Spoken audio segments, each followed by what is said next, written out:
العالمين والصلاة والسلام على سيد الأشرف الأنبياء والمرسلين وعلى آله وأصحابه وأزواجه وذريته أجمعين. اللهم صل على سيدنا ونبينا ومولانا محمد وعلى آل سيدنا ومولانا محمد وبارك وسلم وصل عليه.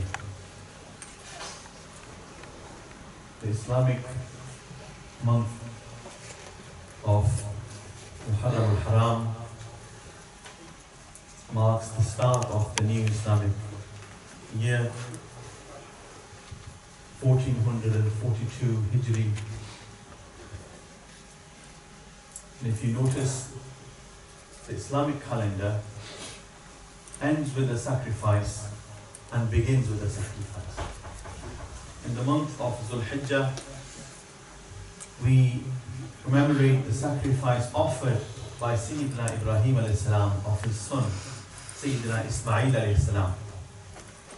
And we commemorate it by way of Qurbani, and we remember that sacrifice that he offered in the way of Allah subhanahu wa ta'ala.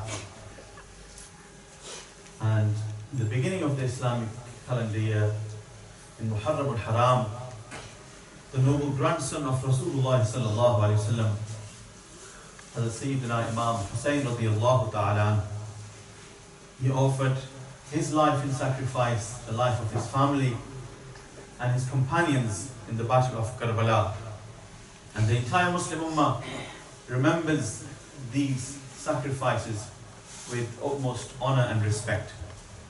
But the first of Muharram al-Haram also marks the day of remembrance of the second Khalifa of Islam, that's Sayyidina Umar ibn al-Khattab radiyallahu ta'ala. So it's important that we remember the Khulafai Rashideen on their designated days. And Sayyidina Umar radiyallahu ta'ala was a great source of power to Islam, a great source of assistance to Rasulullah sallallahu alayhi wa sallam, to the extent that Sayyidina Umar radiyallahu ta'ala was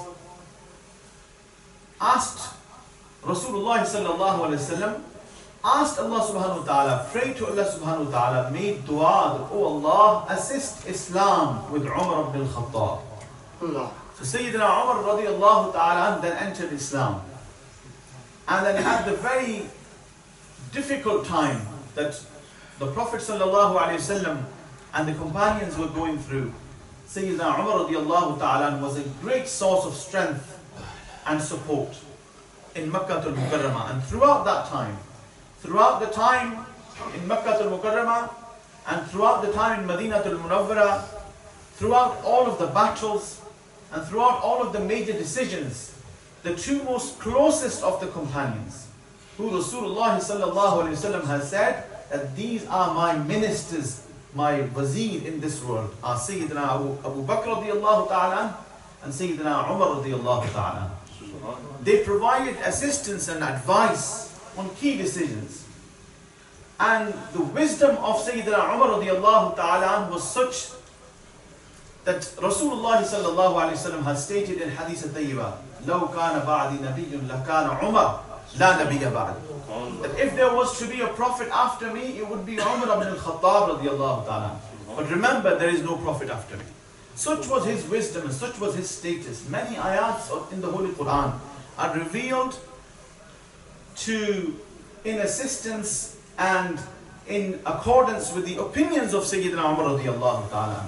And then when he became Khalifatul Muslimin, after Sayyidina Abu Bakr Siddiq radiyallahu ta'ala, the era of Sayyidina Umar ibn al-Khattab, Farooq Azam, is the golden era in Islamic history. The golden era in which Islam spread from the east to the west, from the north to the south. And Sayyidina Umar radiyallahu ta'ala revived the way of governance. He introduced the welfare element into governance. He introduced law and order into governance. He introduced justice. He was the most just of amongst the Sahaba Kiram.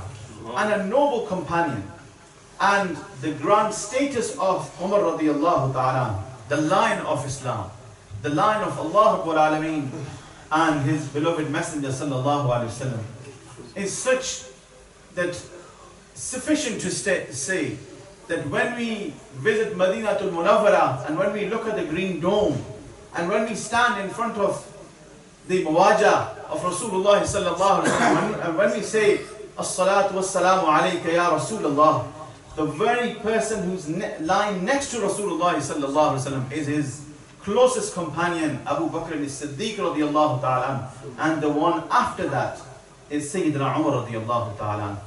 Together in this world and together in the world of Barzakh, and Rasulullah sallallahu alaihi wasallam has stated in Hadith al-Tayyibah, once he arrived in a gathering holding in his right hand the hand of Abu Bakr as-Siddiq and in his left hand the hand of Umar radiyallahu ta'ala, and he said, "Oh my companions, the way me, Umar and Abu Bakr, this is the way we will rise on the day of judgment, together in this world and together in the hereafter." May Allah subhanahu wa ta'ala allow us to learn about our heroes of Islam and allow us to teach, propagate their teachings and spread their teachings to our next generation, so that they would know who our heroes are and they would know who our people who we idolize, people who we aspire to, and people who we should follow in the footsteps of, who these individuals are. May Allah subhanahu wa ta'ala grant us the love of the Sahaba-i-Kiram, the Khulafa Rashidin, and the Ahl Bayt Athhar wa akhiru da'wana alhamdulillahi rabbil alamin. Awazanu fi inshallah.